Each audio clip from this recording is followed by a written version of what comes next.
Assalamualaikum warahmatullahi wabarakatuh. Halo teman-teman, perkenalkan nama saya Umul Qura, biasa dipanggil Umul, dengan NIM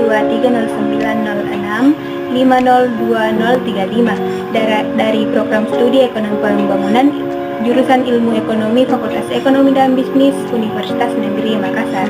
Nah, teman-teman, kali ini saya akan menjelaskan mengenai penggunaan bahasa baku dan tidak baku. Pengertian kata baku. Kata baku merupakan kata-kata yang sering dipakai pada situasi formal atau resmi yang penulisannya sinkron menggunakan kaidah yang telah dibakukan. Baku tidak hanya sebuah kata, bisa dilihat menurut segi lafal, ejaan, gramatika, dan kenasionalan waktu diucapkan atau ditulis. Adapun 4 fungsi kata baku pada bahasa Indonesia, yaitu yang pertama fungsi pemersatu, yang kedua fungsi pemberi kekasan, yang ketiga fungsi pembawa kewibawaan, dan yang keempat fungsi sebagai kerangka acuan. Selanjutnya, ragam bahasa baku bisa ditandai dengan ciri-ciri karakteristik, yaitu yang pertama, penggunaan kaidah tata bahasa. Kaidah tata bahasa normatif selalu dipakai secara eksplisit dan konsisten. Misalnya, pemakaian awalan me dan awalan ber secara eksplisit dan konsisten. Contoh kalimatnya yaitu Pak Camat memakai mobil dinas ke kampungan warga. Pemakaian kata hubung bahwa dan karena dalam kalimat menyebut secara eksplisit. Contoh kalimatnya yaitu Tika sudah mengetahui bahwa ibunya akan pergi ke Surabaya besok.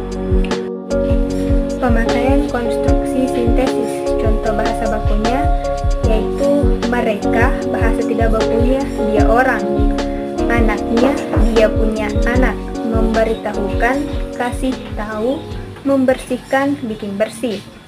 Hindari pemakaian unsur gramatikal dialek, regional, atau unsur gramatikal bahasa daerah.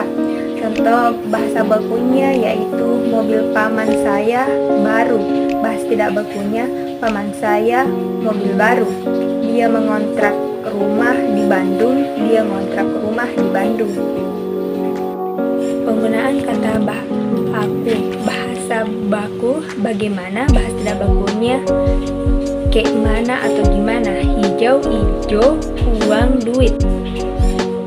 Penggunaan ejaan resmi dalam ragam tulisan. Adapun ejaan yang berlaku sekarang dalam bahasa Indonesia merupakan ejaan yang sesuai dengan pedoman ejaan bahasa Indonesia atau PUEBI.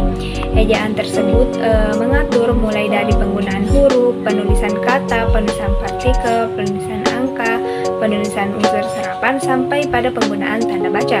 Contoh bahasa baku, berlari-lari, bahasa tidak bakunya berlari terus angka 2. Kemudian tamasya ke pantai pakai spasi, dan bahasa tidak bakunya tamasya ke pantai tanpa spasi.